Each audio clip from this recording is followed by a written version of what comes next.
job is to report the news, not fabricate it. That's the government's job. Today's breakfast brainwashing session will start in 3, 2, 1.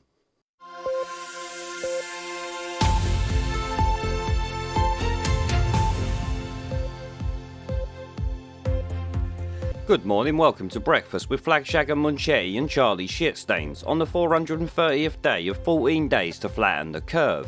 Today, as you would expect, we're sucking Dominic Cummings meat and 2 veg because we've got no fear porn to pump out, and this is all we're allowed to talk about at the moment. We won't be pointing out the fact that Dominic Cummings appears to be framing the narrative so some snivelling shitweasel like Michael Gove can come and take over, with the now admitted authoritarian Dominic Cummings right by his side. In fact, that is why we at the BBC love him so much now. He was calling for greater lockdowns and more restrictions on people's lives, while claiming there was no pandemic plan in place before last year.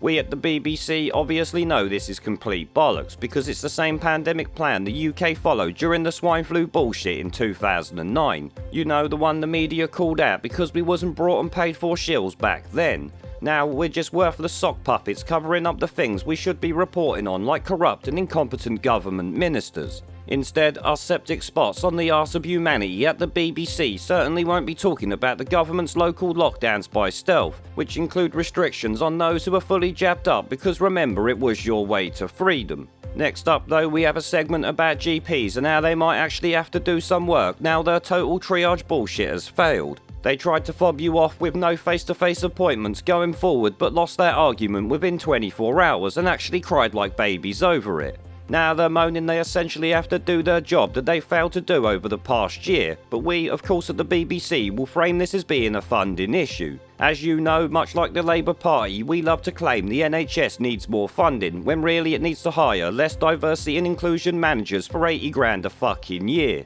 We certainly won't be pointing out the fact that us pumping out fear porn 24 hours a day for over a year has contributed to the coming disaster in relation to missed GP appointments. As a matter of fact, we're as guilty as Boris Johnson and Matt Hancock when it comes to the collateral damage our actions have actually caused. Up next though, we're gonna bang on about people having dogs, because that's obviously a new thing in the last year. No one's ever owned dogs before in any great numbers. They're not one of the most common pets in the country, of course. One thing you can be sure is we won't be talking about big tech lobbying Ofcom in relation to appointments at the useless shithole that covers our arse whenever we fuck up. You lot don't need to know that snivelling shitweasel Nick Clegg has been lobbying to push his own agenda onto Ofcom, along with other Silicon Valley shitweasels. One other thing you certainly don't need to know is that Professor Lockdown, the tosspot who actually breaks his own lockdown to belt feed some other guy's wife the pork sword, has claimed the April 02 variant or Vinda flu can now carbon date your ass and is more likely for under 21s to catch.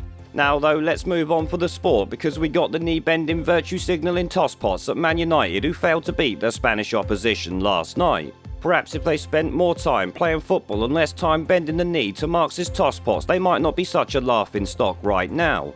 Good morning, it's been a long time coming, but drier weather is on the way. We will still be pissing in your pocket daily while telling you it's raining, but there will be periods of calm weather because fear porn gets harder to come by during the summer months. I wonder why that is. But we will have more on the weather later. For now, it's back to the snivelling shitweasels on the sofa, who will brainwash you with more box-ticking bullshit. Take it away, Flagshagger Munchetti.